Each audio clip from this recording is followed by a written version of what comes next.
భారత్కు ట్రంప్ భారీ shock. April 2 నుంచి ప్రతీకార సుంకాలు అమలు.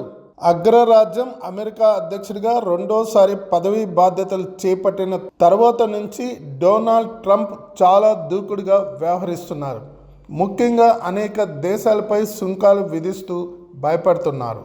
ఇప్పటికే కెనడా, మెక్సికో దిగుమతులపై 25% సుంకాలు విధించగా మార్చి 4వ తేదీ నుంచి అమల్లోకి తీసుకువచ్చారు. ఇక తాజాగా భారత్, చైనాలపై కూడా సుంకాలు విధిస్తామని, ఏప్రిల్ 2వ తేదీ నుంచి వాటిని అమల్లోకి తీసుకువస్తామని ప్రకటించారు. సీఎం రేవంత్తో చర్చకు సై. మల్లన్న ఛాలెంజ్.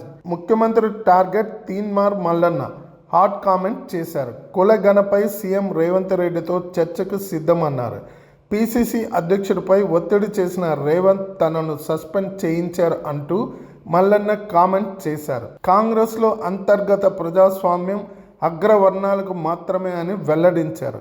ముఖ్యమంత్రి, మంత్రులు కులగణలో నిర్లక్ష్యంగా పాల్గొన్నారని తెలిపారు. అగ్రవర్ణాలను ఎక్కువ చూపి బీసీలను తొక్కిపెట్టారని మండిపడ్డారు.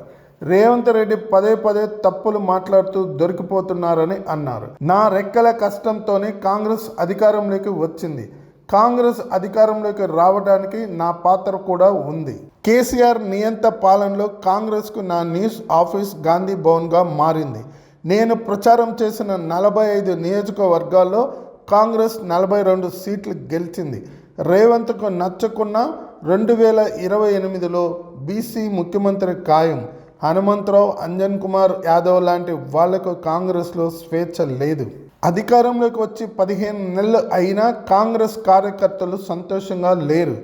గౌడ కోటాలో జగ్గారెడ్డి సతీమణికి కార్పొరేషన్ పదవి వచ్చింది.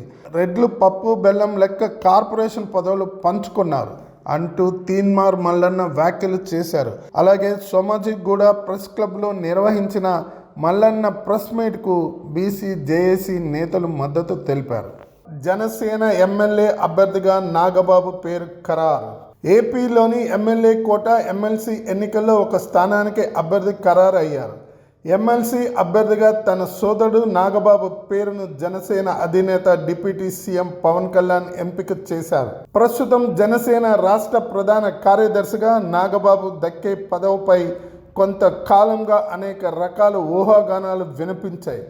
అయితే తాజాగా నాగబాబును మండలికి పంపాలని పవన్ కళ్యాణ్ నిర్ణయించారు.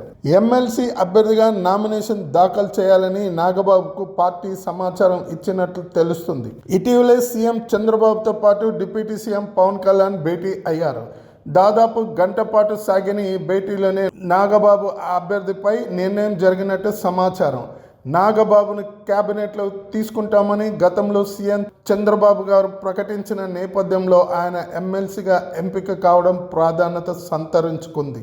ఎమ్మెల్సీగా నాగబాబు పేరు ఖరారు కావడంతో మిగతా 4 స్థానాలకు అభ్యర్థులు ఎవరనే దానిపై ఉత్కంఠ నెలకొంది.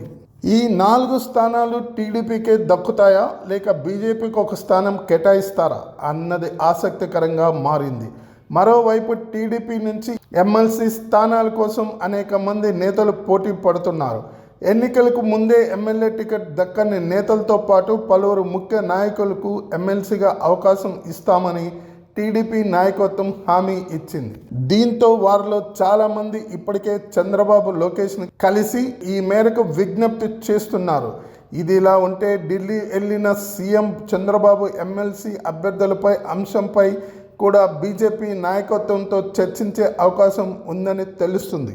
జనసేన తరహాలోనే బీజేపీకి కూడా ఒక స్థానం కేటాయిస్తారా లేక 4 స్థానాలు టీడీపీకే దక్కుతాయా అన్న అంశంపై చంద్రబాబు నాయుడు ఢిల్లీ టూర్ తర్వాత స్పష్టత వచ్చే అవకాశం ఉందని ప్రచారం జరుగుతుంది.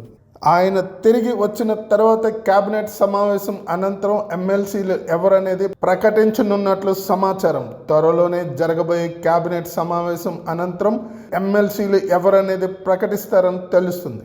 పునర్విభజనతో దక్షిణాది రాష్ట్రాలకు అన్యాయం, దీన్ని ఏమాత్రం అంగీకరించం. విజయ్. లోక్సభ నియోజకవర్గ పునర్విభజనపై కేంద్రంలోని బీజేపీ, ఇతర రాష్ట్రాల్లోని పార్టీల మధ్య గొడవలు జరుగుతున్న విషయం అందరికీ తెలిసిందే.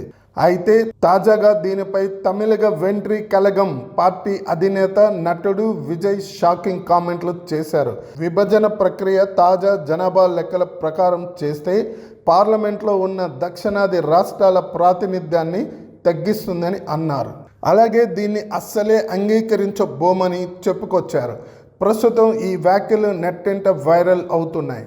పాక్ మహిళ హనీ ట్రాప్లో రైల్వే ఉద్యోగి, ఆర్మీ రహస్య సమాచారం చేరవేత. ఓ రైల్వే ఉద్యోగికి వల విసిరిన పాక్ ఏజెంట్ అతడి నుంచి కీలక ఆర్మీ సమాచారాన్ని సేకరించినట్లు వచ్చిన వార్తలు ఇప్పుడు తీవ్ర చర్చనీయాంశంగా మారాయి. దీంతో ఆ రైల్వే ఉద్యోగిపై నిఘా వేసిన ఇంటెలిజెన్స్ వర్గాలు హనీ ట్రాప్ నిజమేనని తేల్చి అతన్ని అరెస్ట్ చేశారు. అనంతరం విచారణ జరుపుతున్నారు.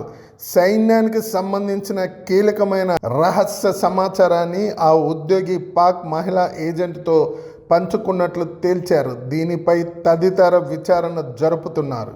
చిన్న సాయం సంతోషాన్నిచ్చింది. నా పుట్టినరోజున చిన్నారులను కలవడం చాలా సంతోషాన్ని ఇస్తుంది. మా వంతుగా వారికి డొనేషన్ ఇచ్చాం. ఇది చిన్న సహాయమే, కానీ ఆ చిన్నారులకు పెద్ద సంతోషాన్ని అందిస్తుంది. మీరు కూడా చిన్నారులకు సహాయం చేయండి అని వరలక్ష్మి శరత్ కుమార్ కోరారు. ఆమె పుట్టినరోజు సందర్భంగా లెప్రాస్ సొసైటీలోని అనాథాశ్రయంలోని చిన్నారులను కలిశారు. భర్త నికోలియా సచ్ దేవ్తో కలిసి బాలులకు బహుమతి అందజేశారు. ప్రైవేట్ ఆసుపత్రుల దోపిడీకి ప్రభుత్వాలే కారణం, సుప్రీంకోర్టు ఆగ్రహం. ప్రైవేట్ ఆసుపత్రులు యథేచ్ఛగా రోగులను దోపిడీ చేస్తున్నాయని ఆరోపిస్తూ సుప్రీంకోర్టులో ప్రజా ప్రయోజన వాక్యం దాఖలైంది. అధిక ధరలకు తమ ఫార్మసీల్లో ఔషధాలను అమ్ముకుంటున్నాయని, బలవంతంగా రోగులతో కొనుగోలు చేయిస్తున్నాయని పిటిషనర్ ఆరోపించారు. ఈ బిల్పై విచారణ చేపట్టిన సర్వోన్నత న్యాయస్థానం రాష్ట్ర ప్రభుత్వాల తీరుపై అసహనం వ్యక్తం చేసింది. వీటిని నియంత్రించడంలో పూర్తిగా విఫలమయ్యామని మండిపడింది.